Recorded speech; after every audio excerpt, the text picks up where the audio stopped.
Today's presentation is 8 secrets to perfectly persuasive emails. What you're going to learn today is why email is so important to your course, or your business or your nonprofit, exactly what to say in your launch emails, how many emails to send, and subject lines that get opened. And you know, by the time you have implemented all the rest of my strategies, your emails are going to be getting opened like crazy. But I want to pad that open rate, and so I'm going to share that with you. So let's first talk about why email is so important. And I know you probably already know it because that's why you're here. Reason number one is I love this analogy. I heard this a few weeks ago, and it's if I were to ask you what kind of business Starbucks coffee is in, I'd love to get your answer. In fact, go ahead and put it in the chat box. I'd love to see it in the chat box and see what the answer to this question is from you. Okay, is it coffee? No, it's not coffee. What it is Starbucks is actually in the business of distribution and real estate. Their product is coffee, but if they don't have tons of real estate all over the world, then they have no way to distribute their product. And so they are masters at real estate, at leases, at buying property, at selling property. They are masters at real estate because that's their distribution. And the reason I bring that up is because you might have a mission or a product or a service, but email is your distribution. Email is your Starbucks store, and that's why it's so important to you, because oftentimes inside of a sales campaign or a donor appeal campaign or a launch, email is the most visible aspect in front of your prospects that you've got. Reason number two is that's actually how people want to hear from you. So this survey was run last year, and it was commissioned by Marketing Sherpa. And they surveyed 2,000 Americans and said, how do you want to get your promotional emails? This is specific to sales and promotional emails. This isn't about people's personal lives. And you can look, the overwhelming majority of people want to hear from you via email. The next would be postal mail, and you can see that all the rest of the categories here. But overwhelmingly, people do like getting promotional email. Number three is the Direct Marketing Association did an analysis and said that email marketing generates 4,300% return on investment, and which basically, for me, it's a little easier to say, for every dollar I spend on email marketing, I get back $43. And that's a ratio I can live with. I love that. And because it's probably one of the highest, if not the highest, in direct marketing. The next reason is that email is a whopping 40% times more powerful than social media at actually converting new customers or acquiring new customers.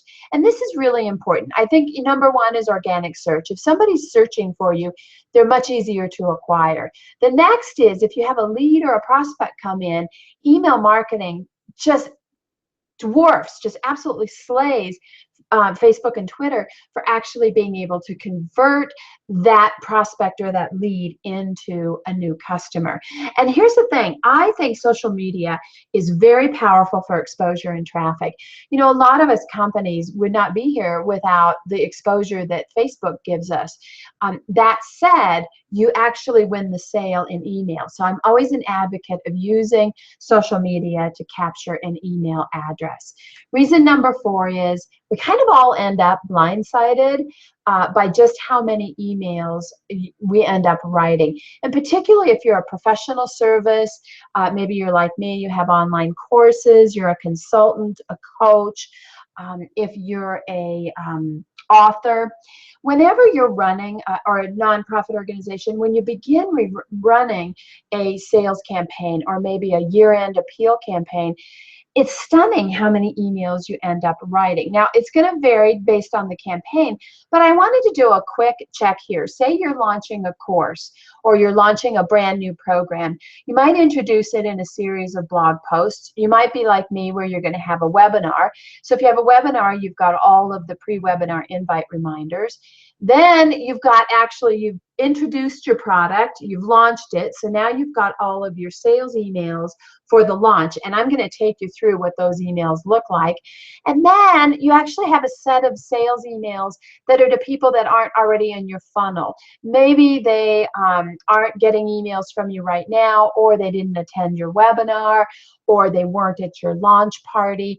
Just kind of that outside group that you don't want to ignore, but you have to approach them a little bit differently than your warm prospects. And then once you have a new customer, a new buyer, you're going to have a set of onboarding emails for them. So as you can see, you can get overwhelmed fairly quickly, and that doesn't even count like the confirmation emails and some of those more transactional emails.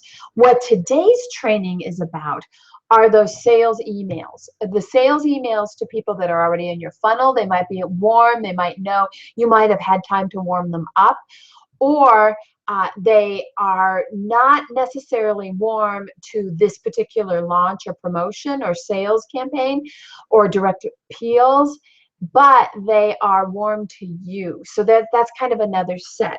We're going to talk through both of those sets. But before we do that, I kind of wanted to share a little bit of, who am I and why am I here teaching this? And I think that you can learn about me best through a couple of stories that I want to share with you. The first is when email saved my own tush for my very first course. I launched it about 3 years ago, total newbie, and it's Lead Magnet Lab. Do not look it up, please. It's like that embarrassing junior high school picture. Do you know what I mean? Anyway, so I launched it. I didn't know what I was doing. I launched it, and I did, by the way, did not have a series of emails really lined up. I kind of did them as an afterthought. But I launched it, and I was a little bit nervous after launching it because I only had one buyer.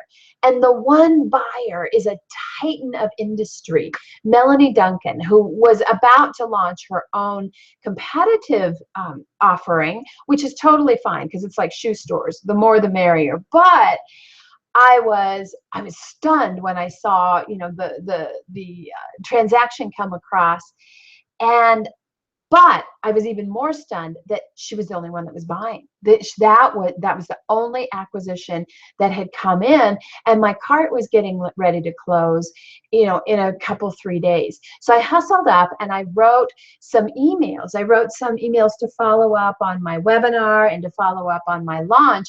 And thankfully, I pulled it out of the ditch. Those emails helped me actually make money on that launch, but it was a narrow escape. And I also ended up with an unsolicited endorsement in a Facebook group that I was in, where somebody shouted out to me, and it was really great that I got this kind of support from her, because after a narrow miss in my launch, I was mortified and embarrassed. Right about the same time as I was launching this project, I was still working with clients, and I was so blessed to work with an organization called CARE. And CARE works on international issues, particularly as it relates to women and children's issues. And they had a pretty big email address list, but it was also very unresponsive. Their open rates were down around 8% for any of their emails. And part of that, and they knew that they wanted to engage their email subscribers a little bit more. They knew that they had been sending, everybody everything. So they kind of needed to change course. And one of the first steps of changing course was to come up with a campaign to get their subscribers to take action, to get them to engage. So they retained me to do that. And this is the campaign I came up with. It's 4 emails we sent over the course of 2 weeks. So basically 2 emails per week. And all we did, the entire goal was to get engagement. We just wanted people to click through. So the best way to click through was to create like a little quiz. And we had each of these emails was a quiz about a topic that CARE it works on, whether it's in one of their program areas. And I'll share with you that we sent out the first one, which was about the soccer ball, and it was about women in sports, and it was just coming up on the London 2012 Olympics. And we got some pretty high engagement rate. People clicked through the answer, and when you got to the landing page was a whole lot more information about the topic. And you always had the opportunity to donate. You can see the donate now button. That donate now button was on the email and it was on the landing page, but that wasn't the focus of the campaign. First email, we got great click-throughs and raised like $900 and thought, oh, that's kind of nice. That's a nice little bonus. Second email went out, and the third and the fourth went out, and they knocked it out of the park. The action rates were even higher than the first. In fact, we outpaced click-throughs by 277%. But get this, we ended up raising $24,000 that we had not counted on. And the reason for that is because people were engaging on a topic they cared about. So we really came to understand 2 things, which was really valuable. That the topics around water, around malnutrition and poverty in sub-Saharan Africa are real hot button issues for that audience. A little bit more so than maybe female athletes. That one we were just a teensy bit off. But you know what? If you're not making mistakes, you're not trying hard enough. But here's the thing. I loved it because the person that I was working for at the time sent me an email when I sent her the report and said, not bad for a campaign, that we were just testing the interaction piece and not expecting a lot of revenue. And what I learned from that, it really shifted my thinking. What I learned from that is that email is a whole lot more than what I had been giving it credit for. And just a little bit of background on me. I was a nonprofit executive, really good at major gift fundraising. I raised $14 million in about 2 or 3 years for the last nonprofit I had worked for as a nonprofit executive. And then I joined the online world, went to work for a software company named Convio when we had 12 clients, helped grow it to 1,200 clients, and we went public for nearly $100 million. That was an exciting time. Then I helped a consulting firm who was directly related with Convio. All the principals had worked there. I joined them and helped them increase their sales by 80% in the first year I was there. That company started moving more towards software again. And so I wanted to move to the strategic side, and that's why I launched Mandy O'Neill, because what my own company allows me to do is to serve both the nonprofit and the entrepreneur community. I'm really good at helping entrepreneurs grow their business and really good at helping nonprofits raise money. And you can see my email expertise has been featured in Forbes. You can see who some of my clients have been, where I've been featured. I won a contest in Boost blog traffic around email marketing. So I've been, needless to say, if you saw the lines around my eyes, I've been around the barn. So let's jump into the content, shall we? Number 1, what to say in your emails. So the modern consumer now only pays attention to something that matches their unique preferences, needs, and lifestyles. And, you know, I think we have Amazon to blame for that, but that's kind of where our world is at. Everything can be so customized to us that if it is not super relevant to us and we have so much information, if it's not super relevant to us, we don't pay attention to it. So I wanted to share with you, I had promised the 8 secrets of messages that I use to persuade buyers to buy. And I have to say that this is tested both scientifically and with myself and my clients. And I'll walk you through each of these in today's training. But I want to do a quick overview that there are things that we all need to believe before we buy, before we confidently buy. And I don't care if you're buying a mattress or you're buying a service or you're buying a design or you're buying a new book. These are the beliefs that we all kind of need to have. One is, what is that big promise? What am I really going to get out of this? And the example that I use is toilet paper. Now, of course, we all need toilet paper, but the toilet paper companies that are excelling are the ones that are promising a soft experience or a clean experience. That's their big promise. We'll go a little bit deeper into some of these, so don't worry if you feel like I'm going too fast. Then we have benefits and features. Now, people buy based on the benefits, and so many of us make the mistake of selling features. You know, it's got this gadget, it's red, it's all of those feature-y type things, but really what people buy is what the features are going to do for them, and I'll dig a little bit more deeper into that. Emotion. We are emotional people. We make decisions based on emotion. In fact, you know, the New York Stock Exchange is based on emotion. People get wrapped up in emotion, and that's what's going to move us to actually take action.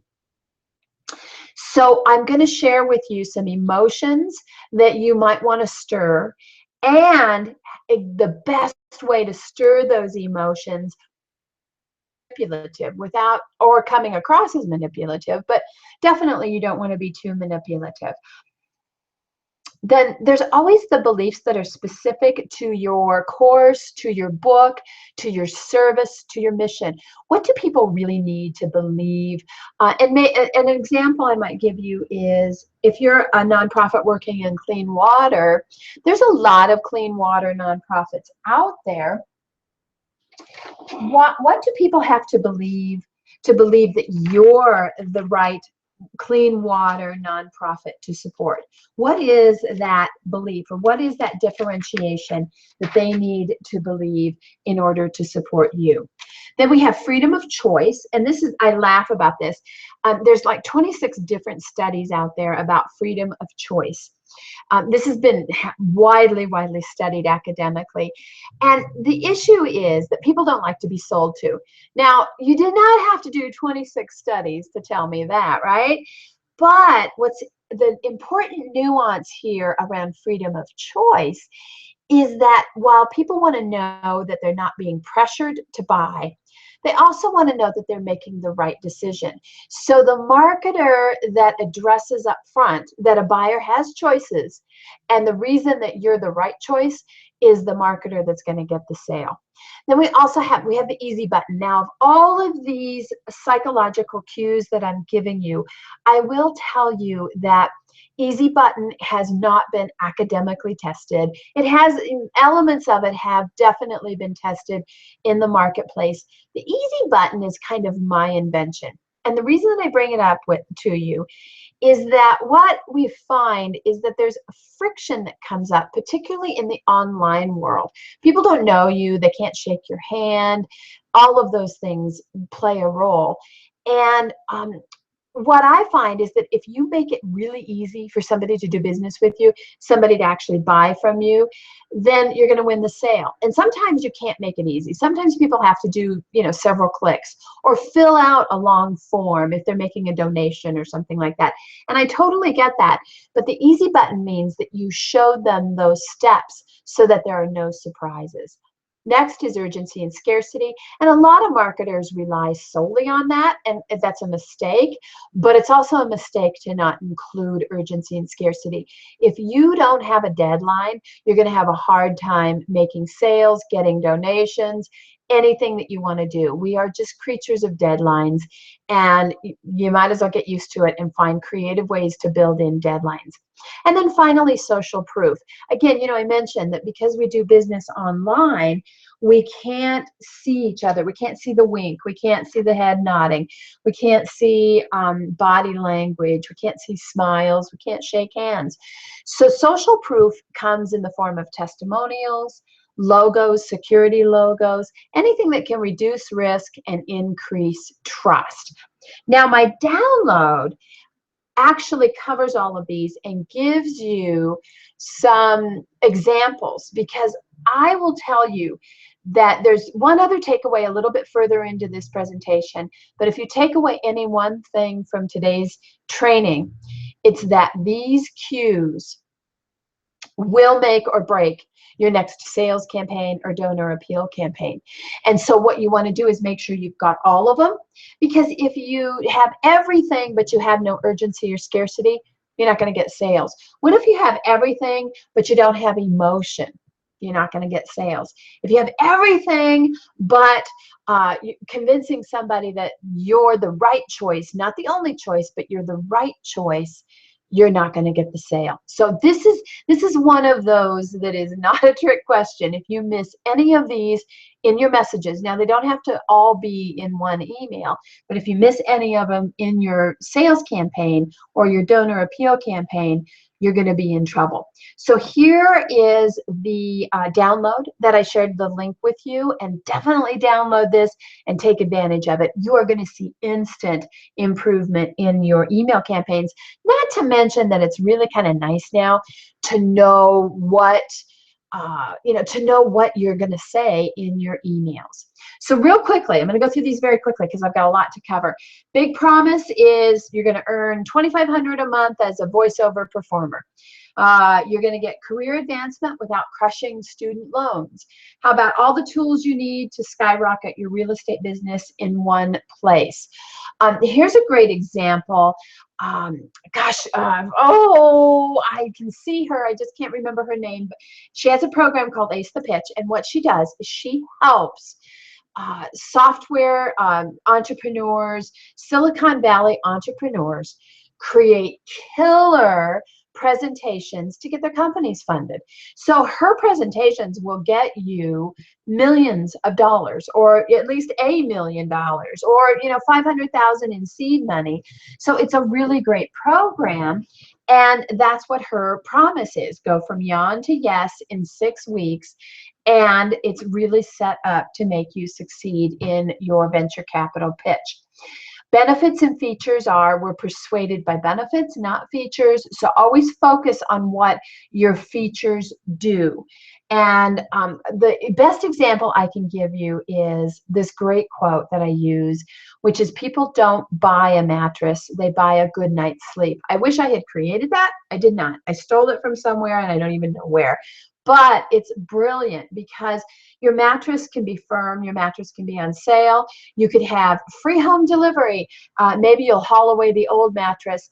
None of that matters. And if you're selling on those pieces, even though you and I can say they're very attractive, that's not why somebody's going to buy your mattress. They're going to buy it because what they really want is a good night's sleep. So benefits are what features really mean for you or your participant or your donor or your buyer. So that might be financial independence, more time with your kids, feeling liberated, feeling like you belong and have had impact on the mission that you're donating to. And if you feel like it's talking down to people to make that direct connection, don't. We are so busy. We have so many things coming at us that we're not going to jump to that conclusion on our own. I don't care how intelligent you are. Risk the 1 or 2 people that are going to complain that you're talking down to them by connecting the dots for everybody else. I promise you, you will have greater sales if you do. So here's a really good worksheet to fill out. Take every one of your features and what is that benefit? So if, I use this worksheet for the mattress, it would be feature for mattress, benefit, good night's sleep. Feature is on sale, benefit is wake up feeling refreshed. It could be any of those, but it all boils down to what is the benefit of that mattress. And now the 2 pieces that I've just given you, the 8 messages and the benefits and features, that could be a lot to tackle. I get that. I totally get that. And you can get hung up on it. But if you're ever going to get hung up on something, these are the things to get hung up on. But if you do this work up front, This is your copy for your sales page, for your appeals, for your thank yous, for your reports. You have really nailed down your core messages with this kind of work. So it's work that's really well, that will serve you well. Emotion is what emotion inspires your students or your buyers or your donors to first engage with you. And I work with nonprofits a lot, and one of my favorite questions to ask a donor is, what inspired you to first give to us? What inspired you to first contact us? And when you really listen to those answers, you're going to know exactly the messaging that you need to hone in on, particularly for new acquisition. But the reason somebody first engaged with you is the reason they're continuing to engage with you. I don't want to startle you with this slide. This is kind of one of those go back and download it slides where it's all the emotions that might be associated with your product or your service. And so I wanted to share with you that you have a lot to choose from. Now, the second disc here is by the courtesy of Buffer, who did a fabulous job of identifying the social media posts that were most shared, and they attached the emotion to them. What was the emotion that got the most shares?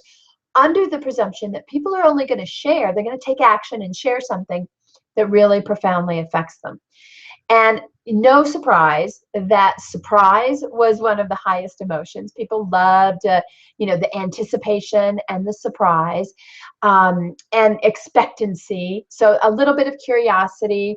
Those were the biggest shared, and that's an eye tracking heat map. So what you can see is you can see the yellow is the most shared, and then orange, and then red, and then it starts to go down from there. Take a look at this: admiration, trust.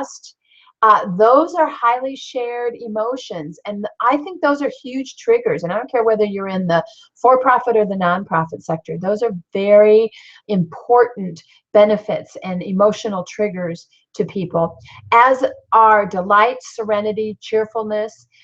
Notice that disgust, annoyance, dejection, gloominess, pensiveness, those are not as shared. So they're not as powerful emotions. Now, many times, because you're relieving a pain with your service, maybe you're a psychiatrist, or if you're a nonprofit and you're working in suicide prevention, kind of hard to avoid some of these more negative emotions. But the way that you communicate them with a sense of hope or a sense of turnaround, it's what we call the theory of change, how you really can impact some of these more negative emotions is very powerful. So don't fret that if you're working in an area that you're relieving pain. In fact, if you're relieving pain, you're probably making a ton of money, because people will act to relieve pain faster than they will get gain. Emotion is the best. So you can go right after the emotion, and I've seen people do that with words. But if you're in the services that I'm talking to, so I think, the folks that are on this training are going to be an author, a service provider, a coach, a consultant. I have a lot of nonprofits here. You're going to be maybe an online course provider. The best way that you can build a bond with your subscribers and evoke emotion is through storytelling. Dr. Jennifer Aker is a professor of marketing at Stanford's Graduate School of Business, and she did an analysis of money raised from communications and found that stories raised twice as much as statistics alone. So in other words, the same appeal was sent out with stats, very logical, and a different control group was sent out with a story about the mission, and the story outperformed 2-to-1. Now, there are a few secrets to great stories, and you want to make sure that you're just not telling a random story and then a call to action.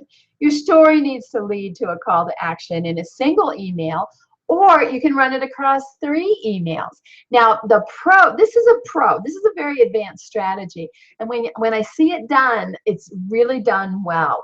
And I will say that I don't think it's easy to do well, but you can start a story in 1 email and continue it through 3. Now, who I'm talking to here specifically are my nonprofits on the call and my service providers, particularly if you're in any of the health services or the maybe dating services, something like that. This is a great strategy for you to start with one person's journey and take it all the way through. You know, I'm a huge fan of mixing up your stories. You don't always want to tell stories about yourself. You want to tell stories about other people. And there are 20 types of stories. In my course, Emails That Convert, I actually have a list of all the 20 types of stories. But for you, for most of us on this call, now, you know what? I'm going to be brave and say for all of us on this call, you really only need to work with 3 story types. One is the challenge plot, and that's the story of the underdog, the rags to riches, somebody who succeeded through sheer willpower. They overcame huge obstacles. And, you know, probably the best example is Wall-E, or A Beautiful Mind is a great example. The connection plot is the story about people who develop a relationship that they shouldn't have. The Odd Couple, Romeo and Juliet, somehow they overcome those cultural or differences. My personal favorite is Pride and Prejudice. I mean, I just love it, and everyone rolls their eyes when I bring it up, so I promise I won't talk about Mr. Darcy and Elizabeth Bennet, but and then the third is the creativity plot. And that's a story where somebody makes a mental breakthrough. Now, that could be you, it could be your client, it could be your benefactor if you're a nonprofit organization. You know, a really good example might be Good Will Hunting. You know, just a really, really super smart kid, and he made a breakthrough in an innovative way. So this was the other big takeaway that I want you to have from today's training. I want all of today's training to be huge takeaways for you, be really, you know, kind of earth-shattering. But this is a big one. So listen up. Brainstorm your own stories based on these 3 plot lines. If they don't have to be about you, it's ideal if they are about you, but if they are about a client, if they're about a beneficiary, I don't care if they're even about a celebrity. There's actually a website that has stories. You know what's another good idea is to Google Inc. or Business Insider literally once a year.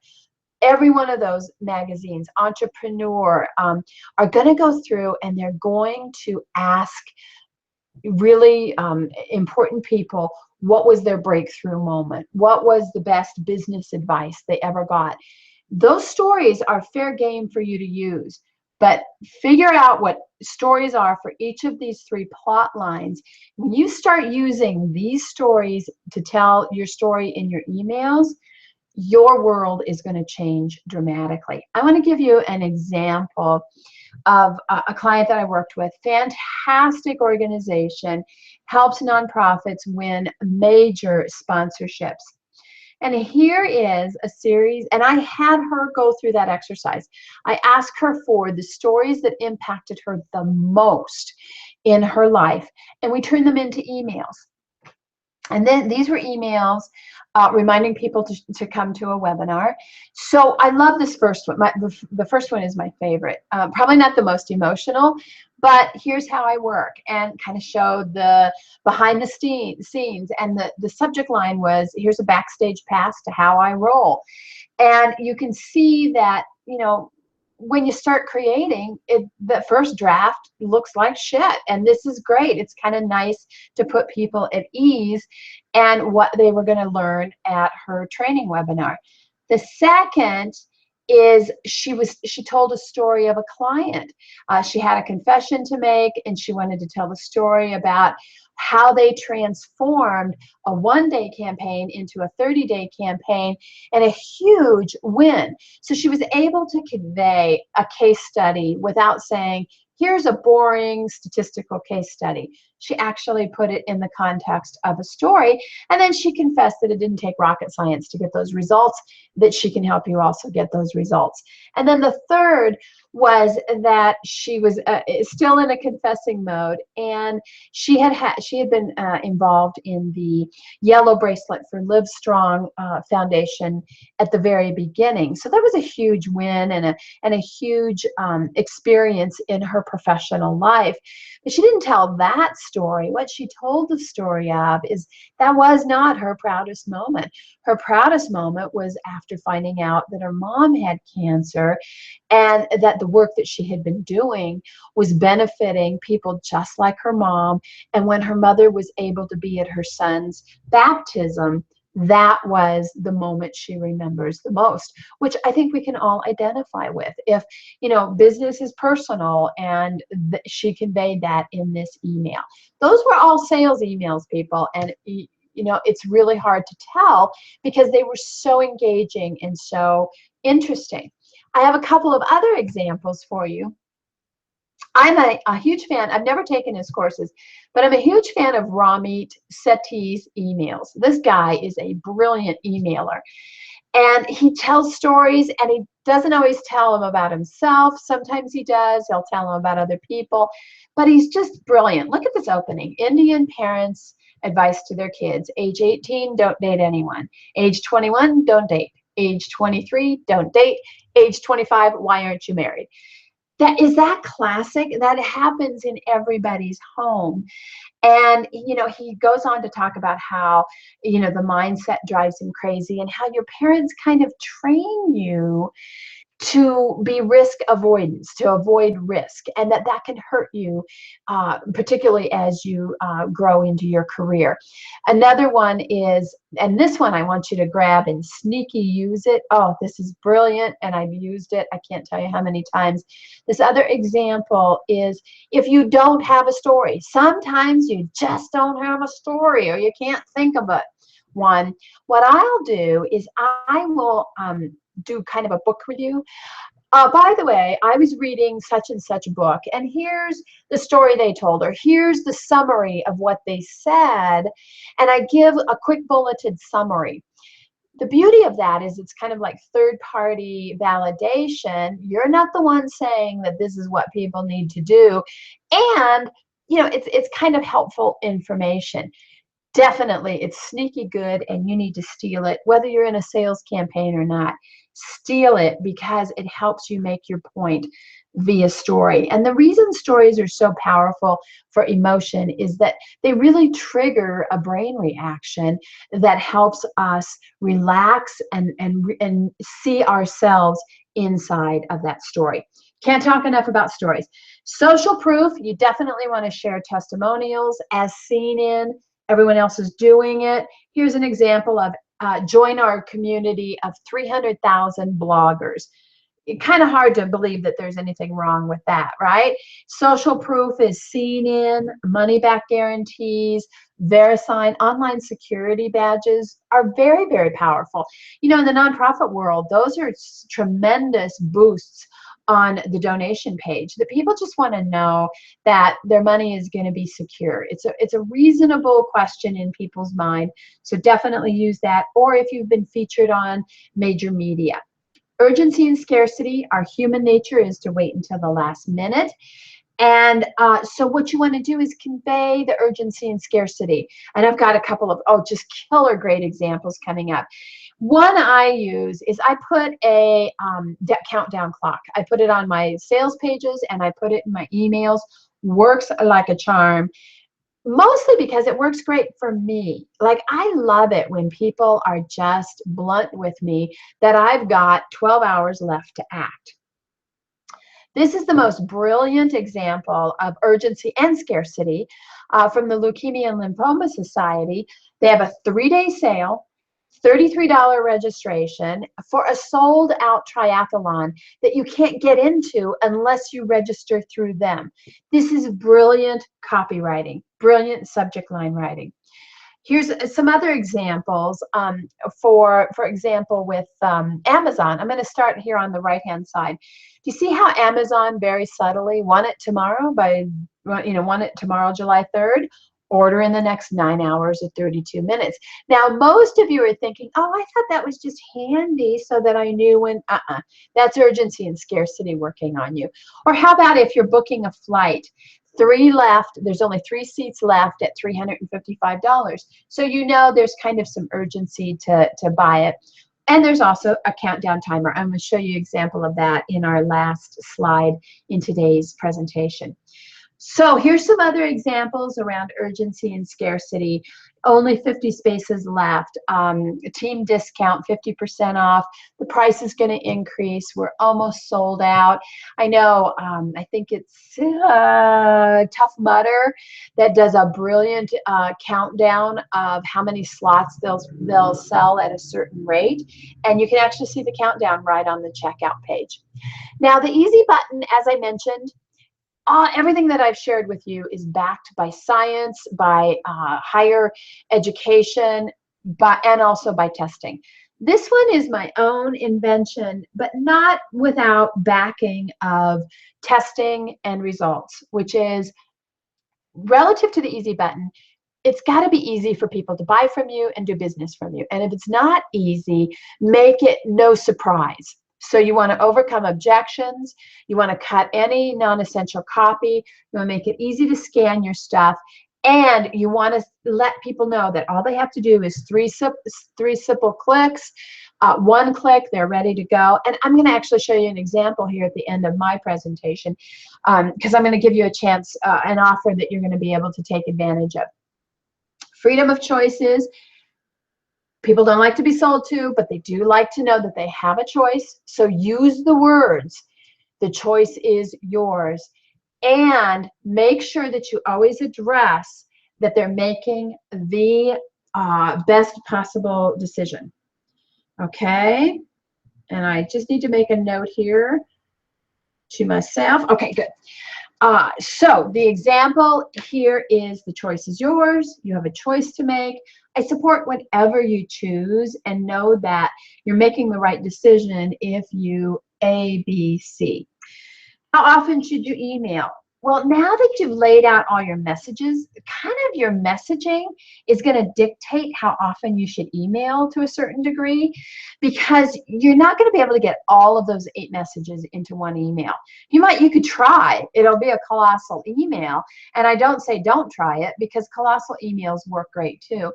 But here's, say, a sample email sequence for a promotional campaign. First email, you're going to have your big promise and your benefits. And then maybe the second email, I'm sorry. And here's something that I think is really important. I want to slow down here because it's going to make a little bit more sense to you. If my email number 1, I'd say send out to your whole house file. Email number 2, which is your big promise and your benefits, I would send that out 24 hours later to everyone in your house file that didn't open up email number 1. So say email number 1 goes out and 20% of your file opens it up. When you send out the second one with a different subject line, because sometimes just, it's the subject line that needed to be different for that particular audience, or like me, I just blew it on the subject line. I've done that before. I just did that last week. I just blew a subject line. I don't know what I was thinking, but I put a word in there that triggered spam filters, like a nut job. So here's what I say is send it out. Make sure it only goes to people that haven't opened the first one, which almost all email providers allow you to do that. They allow you to pick that as a segment with a different subject line and say for that email, 5% more open it. By the way, I digress. The screw up that I told you that I did last week? The first email that I sent out had a lower open rate than the second email that I sent out with a different subject line. I've never had that happen before, but there's a first for everything. That said, your second email, say another 5% open it up. So now 25% of your house file has opened up that email. From here on out, the rest of the emails that go out on this campaign should only go to that 25% that opened up the first email. Do not send every email in this sales cycle to everyone in your house file. Now, I know some of you are saying, duh, yeah, Mandy, don't be so basic. But this might be news to maybe a few of you on the call, that you're driving people crazy. If they didn't open up the first 2 emails, they're not interested right now. Doesn't mean that they're never not interested, but if you keep sending them stuff that they're not opening and interested in, they're going to unsubscribe. So the people who through their action told you that they're interested, keep sending them the rest of the emails. And then maybe what I would do is send a story, and then maybe overcome objections, and then something that talks about urgency. My shopping cart's going to close. The deadline for giving is coming up. And I would send 2 or 3 of those, and then that's your email campaign. So you can see however many messages, how you can get them into each of these emails. And I'm going to show you a little bit more in detail how those messages might shake out. That's how many emails you're going to send. Now, if at any point they buy or they sell or they join, they're going to come out of that series. They're not going to get any more of the sales emails, and you're going to jump over here and start onboarding them. Whether it's a thank you and updating them on the donation that they gave, or thank you and here's the best place to start with your course, that's the next set of emails that they're going to get. And just as an aside here, a really great booster strategy is you could take your whole house file, upload that into Facebook, and post paid ads that have the same content that's in your email campaign. And I would go ahead and do that for your whole house file, because what happens is when you upload your email list, Facebook goes through it and just pulls out and creates a custom audience of the email addresses that they recognize. So they're only going to recognize maybe 50% of your email addresses anyway. And those folks are going to be seeing in their news feed the same sales information that you are sending them in their email. And that double hit, what I have found is the last time we tried this, is that it boosted our conversion rates from 3% to 7%. So it more than doubled our conversion rates when we had that double hit. And here's what I think happened, is I think people mentally bought when they saw the email, but when they were going through Facebook and they saw the ad, that's when they actually clicked and completed the transaction. So that's kind of what I think is happening, is that it's a great 1-2 hit. And it's the lowest advertising costs when you're advertising to your own audience. Now, what if you need a longer email sequence? In other words, you've got a few more things that you've got to get in. You're kind of building people up, so it's not a series of, only 7 emails. It needs to be more than that. Well, then what I would do is build those up in the middle. Put them in the middle, right after your big promise, and kind of continue to make your case. That way you can choose to do as few emails or as many emails as you want to do. And remember that people will forget what you said. They're going to forget what you did, but they're never going to forget how you made them feel. And that's why that story is so, the storytelling is so important. So here's an example with email number 1. And this is going to be different for everybody, for each different kind of campaign. So I kind of tried to come up with a general one that you're going to open with your big promise. You're going to be explicit about what your big promise means to your reader. You're going to insert copy around the benefits of joining or buying. You're going to, and by the way, use the same copy that you're using in your landing page. Don't feel like you're repeating yourself. Repeating yourself is really good in sales, because people need to hear your message, the same consistent message, something like 6 or 7 times before they buy. So repeat is good. Maybe insert some social proof. Close with an incentive for them to act early, maybe a discount, an early signing bonus. And in your big finish, your big call to action, that's where you talk about how easy it is to buy or how easy it is to get started. So here might be email number 2, where you open in the battlefield. And this is your story. When I say open in the battlefield, what I mean is don't tell people everything that leads up to the battlefield. And let's go ahead and use a battlefield as an example. We don't care that why somebody chose the Marines over the Air Force. We don't care to hear how they got to the beach. We don't care to hear how they, how long it took them to hike to the battlefield. What we care about is they've just come eye to eye with a German soldier. what are they doing now? So put us right smack into that moment of tension. When you open up and put us in that moment of tension, you've got us forever. You're going to tell a powerful story that arouses the emotion you want them to feel. Again, you can insert some social proof, give them a reason to act today, remind them of the easy button, and start to introduce urgency if you don't already have some kind of a early signing bonus. So now I think for everyone that I'm talking to on this call, your overcoming objections email is, in my opinion, one of the most important emails you can send out.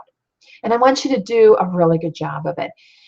Share every hard question you've ever gotten about your service, your course, your whatever it is. Give voice to the things that they're not brave enough to ask you about. Go ahead and put them right out there. You're not planting seeds of doubt that aren't already there. You're actually putting people at ease that you've already had these questions, that other people thought the same thing, and that you know how to address them. Tackle those biggest objections, and I don't care how long that email is. It could be 50 pages long. Tackle every one of them. My best advice to you is tackle them all in one email. Do not spread it out over emails. Do not be tempted to try to overcome an objection in each email. Pick one email that is the epic overcoming objection email. Oh, and by the way, before we jump forward, wrap up at this point with the freedom of choice. This is where the choice is up to you. You have, you can be the next best version of yourself. You can, the choice is up to you. This is why this is the best choice. You go for it. This is your moment to really go for making that freedom of choice argument. It doesn't make a lot of sense to make a freedom of choice or argument as you're building up in the benefits section, or in the big promise section. But now that you're trying to close the sale, it makes a lot of sense. Emails 4 and 5, this is where you're really working on loss aversion. Okay, you've got the facts, you've got the data, here's your deadline. You got to take action. And if you don't take action, this is what you're going to lose. Be really clear about the cost of not acting, and that will help you. All right, I want to speed it up here because I want to make sure we don't take too much more of your time. So let's talk about attention-grabbing subject lines. And like I said, if you think about it, now you're sending messages that people want to hear. You're telling incredible stories. Your emails are getting opened more because they're coming from you. So remember, they're insanely good at this point. And when it comes to subject lines, I'm a big believer that even if people don't open your email, they still build brand awareness from 2 lines, and that is the from and the subject line. So you always want to make sure that you're really good on your subject lines. Core formula for subject lines is benefit plus curiosity equals interest. There are something like 17 different subject lines, and inside my course, I have all those 17 subject line formulas. And not all of them are going to work for every industry. But here's a few examples that you can swipe based on the core formula, which is benefit to opening the email. That's all your subject line has to do, is get them to open up an email. Don't tell them the benefit of the sale, or don't tell them the benefit of the donation. I see that all the time. Nonprofits do that all the time. Skip that. What's the benefit for actually opening this email? Plus some curiosity, and boom, you've got your email opened. So, these are all proven examples that have performed fabulously for me. Here's a backstage pass to my training. From lackluster to gangbusters, job prospects. From lackluster to gangbusters, sponsorship proposals. How about, are you coming to the biggest party? Has really, and that's where, are you coming to my webinar? Are you coming to our big event? Are you, are you going to be at our grand opening? Whatever you want to use that for. 7 reasons you'll be sorry you missed this event. I can't even begin to tell you how well that subject line performs. You have got to put that in your queue. I don't even care if you're not having an event. Send it out and watch those open rates go through the roof. avoid the Hollywood blockbuster myth, and that could be avoid any kind of myth. You know, avoid the Loch Ness monster myth and other things about architecture school or something like that. I mean, I don't care how crazy it is, you avoid the quote, quote, myth. And what isn't performing is that, you know, let's dispel the 5 myths of cycling in heat, you know, in cycling in 85 degrees or warmer. Nobody opens that. You really kind of need to name the Hollywood blockbuster or the gargantuan or the King Kong myth or the whatever. You kind of want to put a name to it. Are you ready for a new certification? I'll tell you what I'm going to do, because you've been so fantastic attending today. I will, in my follow-up email, I will give you subject lines you can swipe. It'll have all of the formulas that I shared with you, plus everything that you can swipe. Because what I really want to spend time on is telling you about one of my favorite tools. There are what they call headline checkers or subject line checkers. They're free, they're online. My total favorite is from the American Marketing Institute. It's worked like a charm for me because it tests the emotional pull of your subject line. The others will test for spam words and those kinds of things. This one tests for the emotional pull. So you can see from lackluster to gangbuster job prospects it ranks 50%. And what the 50% stands for, they explain to you in the analysis, is that a really good professional copywriter is going to have 30 to 40% emotional pull in their subject line. Most gifted copywriters will get 50 to 75%. So anytime you're 50% or higher, you have got a huge winner. And I'm actually okay with 40% or higher. How about every swimmer's worst fear? You know, could it be every architect's worst fear? Could it be every mother's worst fear? Could it be, you know, every truck driver's worst fear? Really great subject line. Are you coming to the biggest party? Look at that emotional pull, 71%. You are not alone, 75%. So that's a huge tool that I love. I use it for subject lines and I use it for headlines. So definitely use it. And keep in mind that I don't use it. I use images probably about 50% of the time in my emails. I like to send out emails that look like they're just from me. But remember that captions under your images are read 300% more than the body copy itself.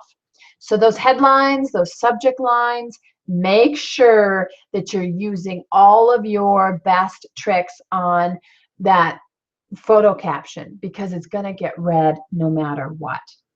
So I want to ask you, thank you for being with me, and I want to ask you, what if your next email was perfectly persuasive? Because as you can see, what I've given you are tools that I'm trusting you to be ethical and use in an ethical way, but they are incredibly persuasive.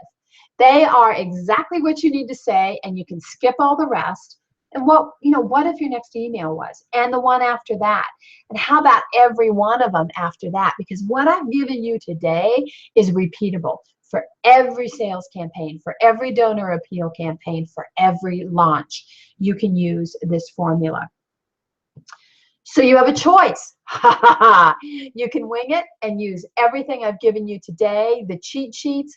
You are going to be well ahead of your game. Or you can join me in emails that convert. I have a new mini course, and that was kind of the purpose of today, is I wanted to introduce a new mini course that is really encapsulates what we've talked about today, goes a little bit deeper, and adds an extra component that I'm going to share with you. So the modules in this course are, one are the core issues. Actually, there's 2 extras that we didn't have time to go through today. Number 1 is I give you the tools that you need to quickly hone in on what's going on in your buyer's mind without spending thousands of dollars and months on market research.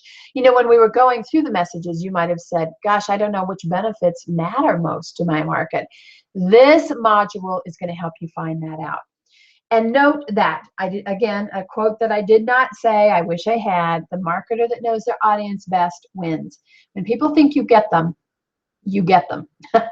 Module 2 is what to say in your email formula. what I shared with you on this 8-message system, we're going to go down a little bit deeper, and I'm going to give you some extra tools to use to do that and to actually manage the process, to make it a very manageable process to write out an entire campaign. I will say that the last time I gave this training, of all the things that somebody honed in on, it was like, oh my God, you just made writing an entire campaign easy.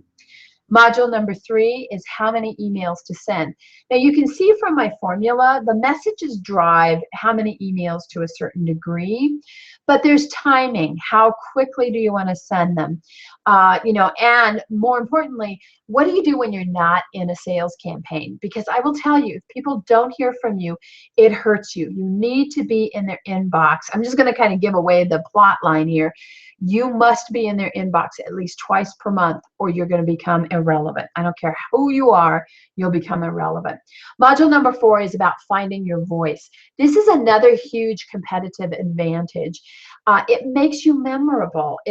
People know you. They feel like they know you, but they also are, really, they begin to trust you because you're consistent and you have a personality. You have a point of view that's really important to this world, and this is how you express that point of view.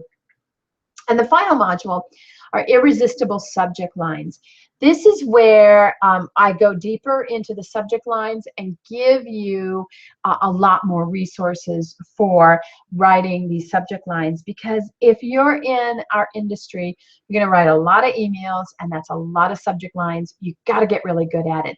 And the beauty of this training is that it prepares you to write killer blog post titles, killer killer headlines. So it really gives you training that's well beyond the subject line.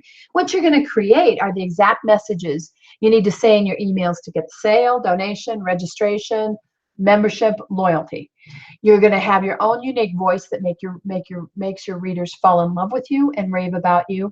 A funnel to convert new leads into buyers or donors with the right value and frequency of email, and a sterling reputation you can be proud of, because you are delivering a high-level product, service, mission. I'm just helping you package it. I'm helping you package it in a way that it just makes that transition super smooth. What you're going to get with this online course is instantly, hang on a second. I had a question come in and I wanted to note it down. Sorry. What you're going to get is access to my video vault.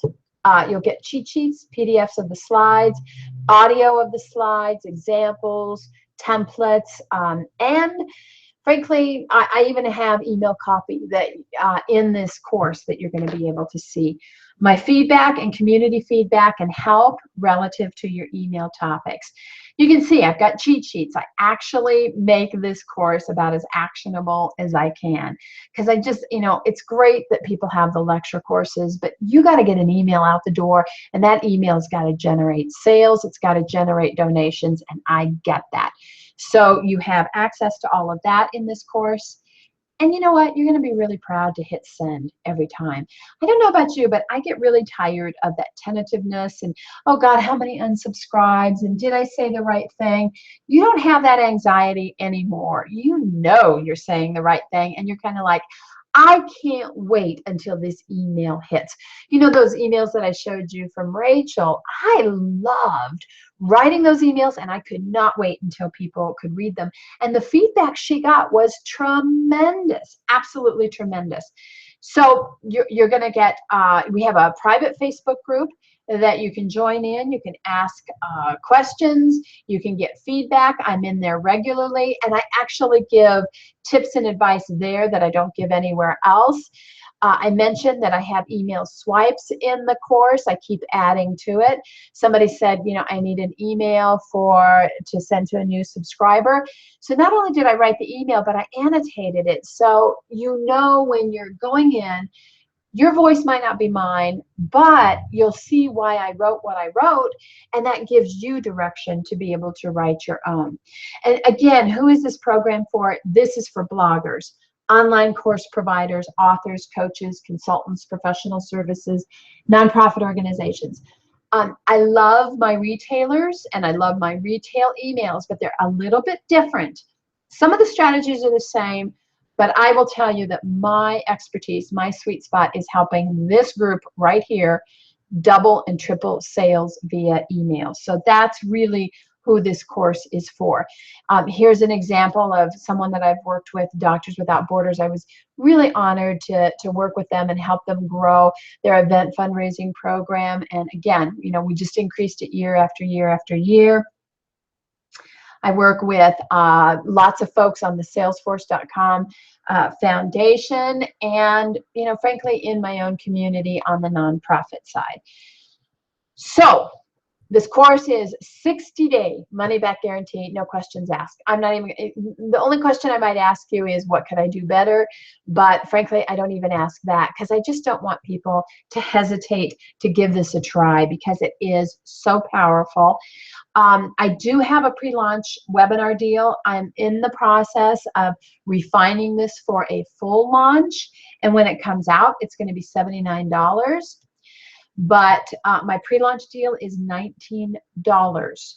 Now, there's a catch here, and the catch is it's $19 for 15 minutes.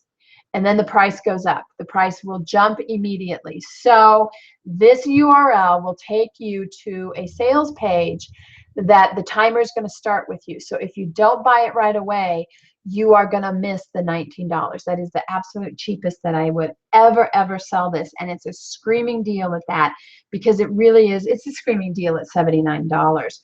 This is kind of what you get for it. You get lifetime access, the complete video training, audio downloads. You get access to the private Facebook group and me. You get the bonus PDF is you're getting email copy that you're going to be able to swipe, and of course annual updates. So you're getting a huge value here for your investment. And here's what would happen next. If you decide to take this, you're going to go to this page, and while this timer says 000, because my timer is already timed out, I can't go back to my own page. You're going to see this. You're going to be able to grab it. I've got some more details if you scroll down on this page. But that timer, once that 15 minutes is up, you're done. You'll never get it for $19 again. Then you have instant access to everything. There it is. There's the course, the downloads. You can see core issues. You can see on the left-hand menu, there's everything. It's waiting right there for you.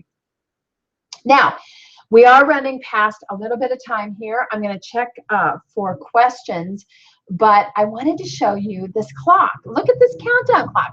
This is a little video that I embedded into this slide, and it really relates back to that urgency piece. Now, I do it because I'm only willing to ask questions for 15 minutes, but when I launch this program, you're getting a special deal at $19, but when I launch this program for the $79, I probably will have a fast acting bonus, because they're not going to get the deal for $19 like you're getting.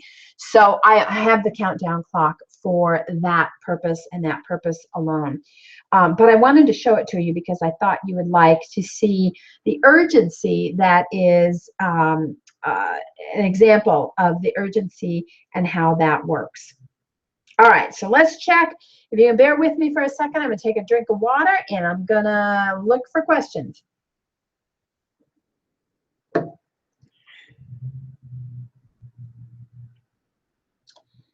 Okay, here we go.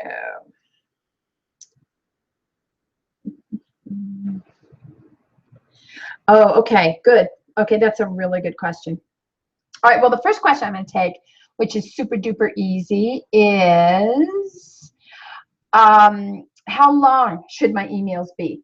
That's a really great question, and I am going to share with you that this is the only time in my adult life that I'm going to say size does not matter. I know you're shocked. I know. Oh, the shock and the horror. The reason being is that I think it was Ramit Sethi. I once heard him on a podcast where he said his highest selling email was something like 17 pages long. Now that you're using my formula, do you see that You are engaging with people at a level that is so different than, ooh, you need to be quick and sharp and snappy. Now, the real answer to that question is in the sophistication of your buyer. Here is the rule on length. If your buyer is new to you or your program, your copy needs to be long because they're learning. They need that kind of lengthy interaction. If they are not new to you, but it's new to the product, I would test both long and short copy. If they know you and they know your topic or they know your product, they really get that. They're kind of in their late decision making in the buying cycle, short copy every time. Long copy will actually lose you the sale and they'll be annoyed by it. They just need the facts, man. So definitely, I hope that helps you with relative to your copy piece. Otherwise, do not worry. I've heard people go, oh, it was 3,000 words or whatever. I have never counted words, and I would not worry about that at all. Okay, so you have MailChimp. Okay, Jennifer has MailChimp, and she's not sure how to do that segmenting back at the back in the series. Okay, that's great. That's fantastic. I don't have it in this course, but I might add it in. What you can do with MailChimp is you can manipulate, well, first of all, MailChimp very easily in their segmentation allows you, they even make the option to select a segment that did or did not open emails. So it's already built in as an option for you, but you can also in MailChimp, it's not as easy as some of the other providers. I happen to be a huge ActiveCampaign lover, but you can actually set up groups and segments to manage different people in different groups. That said, MailChimp, when you go into segments, when you ask them, it's in the page where they say, who do you want to send this to? And you select sub-segment. And when you select that, another page pops up and says, what sub-segment? And then that's where you can put in that they opened up, and they actually let you choose from all of the emails because they really want to encourage you to engage in the kind of behavior that I shared with you, because they get higher open rates, they have less complaints and less unsubscribes, so that works pretty terrific for them. Okay, so I think we're way over time. We are now at, I think it's like 20 after or something like that, the hour. So I'm going to go ahead and wrap up here, but you can definitely send me more questions. If you want to, just send them to me at mandy@mandyoneil.net, and I will be thrilled to get back to you.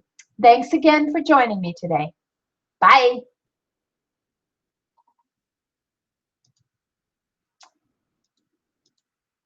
Okay, cool. Hey, thank you so much for joining me for today's presentation. I hope you get a ton out of it, and I hope you're smart enough to take the $19 deal. Remember, you have a 60-day money-back guarantee. So I've made this as easy as possible for you to click through and take this buy. Hey, thanks. I'm really glad that you came. Bye. Stopping broadcast.